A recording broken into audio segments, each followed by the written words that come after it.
दोस्तों नमस्कार, मैं डॉक्टर नवीन सिंह। आज हम त्रिकटु चूर्ण के बारे में जानकारी देंगे।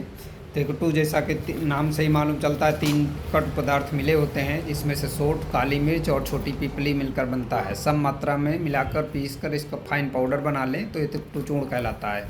ये बहुत ही फ़ायदेमंद होता है। विशेष तौर से मेटाबॉलिज्म को ठीक करता है, दीपन पाचन का काम करता है, जिनका पेट फूलना, गैस बनना ये सब दूर होता है, और मोटापा को कम करता है तथा कोलेस्ट्रॉल को भी कम करता है। और ये विशेष तौर से कफज रोगों में, जैसे सर्दी, खांसी, जुकाम जिनको होता है, बार बार छींकें आती हैं, पीनस रोग है, उसमें भी बहुत ही महत्वपूर्ण होता है। इसके लेने के लिए 500 मिलीग्राम से 1 ग्राम मात्रा होती है। शहद या घी से लिया जा सकता है, और दूध में 1 गिलास दूध में 1 चुटकी डालकर लिए सकते हैं, और चाय में भी 1 चुटकी लेके डेली यूज करेंगे तो आपकी इम्यूनिटी स्ट्रांग होगी।